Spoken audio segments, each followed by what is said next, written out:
says air water check. So what's going to happen is, remember how there was the calibrant vial in there? So it's going to take a little tiny bit of the calibrant and it's going to run it through the mass spec. And it's going to compare the peaks of the calibrant to the peaks for air or for nitrogen and water. And the abundances of the nitrogen and water peak will tell us whether or not there's air in there and if we have a leak. So this is the results. This is the result from the mass spec. So 69, this first peak, that is one of the peaks from the calibrant. That's what it's going to loosely like base all the other ones off of. Usually the abundance for that is like between 400,000 and 600,000. So take it with a grain of salt. It was really high right now. It happens. But you can see, so it's like 744,000,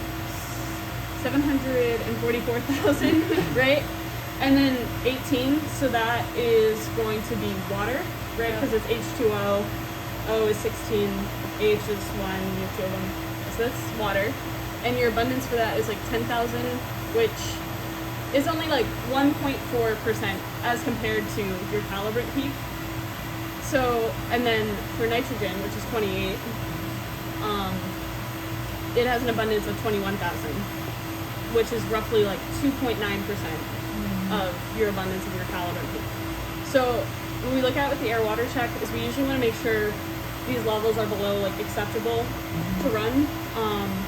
For this instrument, like usually what Agilent considers good is anything below 5%, more or less, and below 2% for water.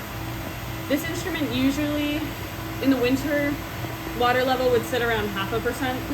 So this is a little higher than I would normally see on it, but it's still good.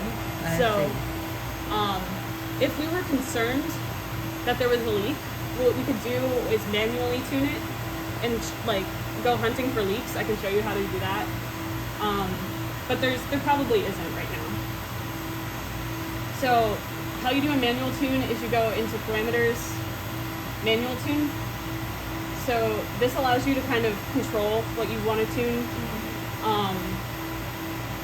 This is probably a little more important than you need, but what we can do is you can like basically go looking for specific ions. So again, we could go to like,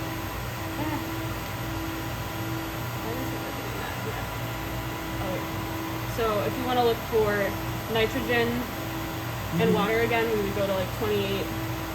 So what is that, 69? 69. So that's one of your calibrant peaks. Oh. So there are 3 peaks for the calibrant vial. It's 51, 219, and 502. When you do a tune on the instrument, you'll see, okay, here, I'm gonna have to start it before it lets me ignore it. Okay, so I just turned it on. So you can see the light and the mass spec is on. That's how you know the mass spec is on. So because in the manual tune, I'm not using any calibrant, you're not going to see a peak over here. It looks like a hot mess, right? But you can see on this little spectra at 28 and 32, you can see those peaks. That's nitrogen, and then 32 is oxygen. Yes. So you can see there's a little bit in the system. A teeny tiny bit. Not a crazy amount. And then 18, that's water. So you can see there's a little water too. But you can look at your abundances on those. It's like 5,000. So they're not very big. It is there, but it's not a lot. And so it's probably not a lot to like contaminate our results. But if you thought that you had a leak, what you can do is you can take this like electronic dust sprayer. There's a post-it note somewhere. Yeah, right here. The inside of this dust sprayer is difluoroethane, ethane, whatever. It has a mass of 51. So you can look for this mass on here. Yeah. And this isn't, something that's naturally in the air. So if we see it on the mass spec, we know there's a leak. Yeah. So I'll tell it to look for that. So now you can see this is what it'll look like. There's not really obviously a peak. But if we thought we had a leak, what we could do is just pop it open and just spray it in here. And you can see there's not really any change happening. Yes. I can spray it, I can just plunk it in there.